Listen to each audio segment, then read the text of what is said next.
Actually, we'll take a moment or two right here to, if anyone wants to share on what they just experienced right there with that exercise, or if anyone wants to ask any questions, we'll take a moment to do that right now.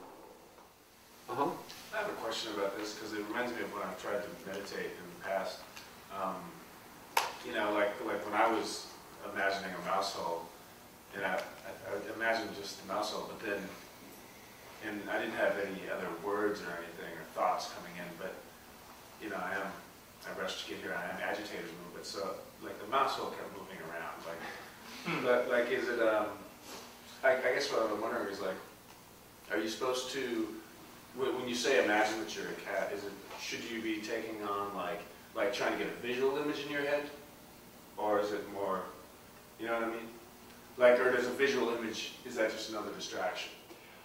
Ultimately, it's another distraction, but it's a way to begin.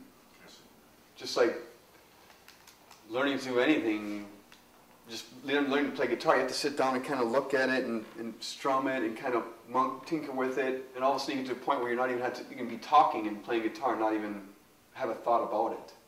And so it's a tool to get you to a place where you can let go of the visual and just simply, and not even ask the question any longer.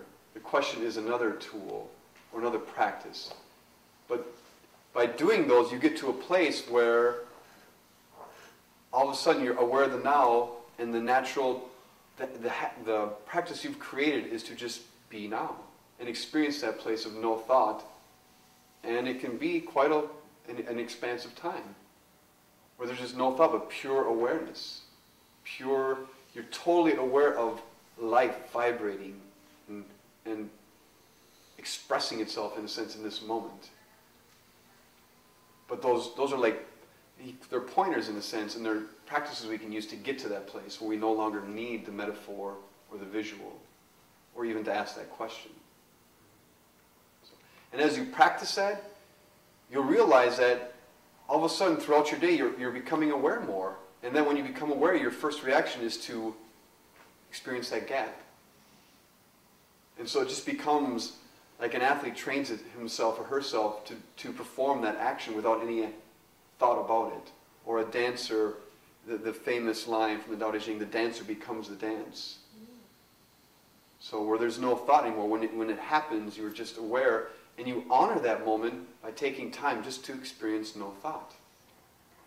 And that's actually you can plan your day and say, I'm going to meditate 20 minutes in the morning and 30 minutes here and do this here and have a regimen. But ultimately, all there is this moment. And the more you acknowledge this moment throughout the day, it's not even throughout the day, it's just there's only now. You're either aware that you're there now and there's no thought, or you're in thought. And so by practicing meditation 20 minutes in the morning and then not having any relationship to the now until the evening, and being in the day at work or in traffic or with people, being totally absorbed in form, it negates, not that those can't be beneficial, but it really does negate those practices. It truly is a moment, not even, again, I'm saying moment by moment, but it's not really that, it's just always being aware of the now. And you're either aware of it or you're not. And the now is all there is. And so that's my meditation, is to be aware of the now. And the goal is to be aware of the now every moment of the day, every moment of my life. That's the meditation. Because the now is all there is. So, but that's what that does. It's like a pointer that gets you to that place where you can experience that. You practice it, and soon you'll know that you can let it go. And just be now, or being present. Thank you. Mm-hmm.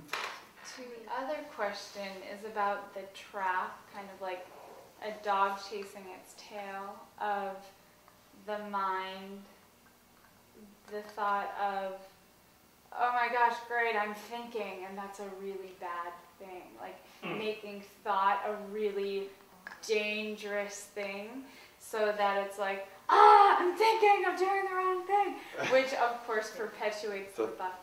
Correct. So is there one specific, maybe you're getting to it, but practice that softens that and surrenders into the thought, like, I'm thinking, and can you imagine if that's going to be harmful? Kind of letting it go. Is there something? How that becomes softer is by your degree of presence. It's easy to, because it seems normal, and it's the way it's been for so long, just to say, well, next time I react, I'm choosing not to be critical of myself. And then something happens, and then you react, and you're critical of yourself, and you're like, God, because it's not a choice, it's your degree of presence. So elevating your degree of presence will allow, you'll just surrender when it happens, without even thinking about it. So that's the whole thing. It's always about just focusing on practicing being present, and then this other stuff will, not even miraculously, although it can seem that, but it'll be transformed because you're transmuting that negativity within you that causes that in the first place. So, thank you. You're always going to have thoughts, and as Eckhart makes it very clear, thoughts are not bad in themselves. Right. It's when we become identified with them, and then they have an energy about them, and then they become compulsive, and you can't stop them. That's in a sense what he calls the disease, and he makes a point to say the dis-ease, and it creates a dis-ease within your body, or a disease. And it does cause disease. It causes all kinds of, I'm sure, cancers or blocks, or that's the progression that it can have, or even severe depression, and ultimately a mind stream that's very severe will cause suicide. That's the result of that thought that's become compulsive about a sad event or whatever you think is wrong, and then dwelling on it over and over and over and over, and building up that energy field to the point where it can overcome your natural tendency to live, to be alive, and kill its host, is what Eckhart says. And for me, I know this day will come on this planet where there'll be no mention of suicide. It won't even be remembered as even happening. And that day will be. So, and that will be a sign, just like the sign that, I don't have a reaction to my thoughts anymore. That'll be a sign of our collective level of consciousness, where that doesn't happen anymore. It's not a result, because collectively the earth or the unconscious on the planet has been dissolved through our collective consciousness, through a million flowers blooming, will dissolve that, and that will no longer be.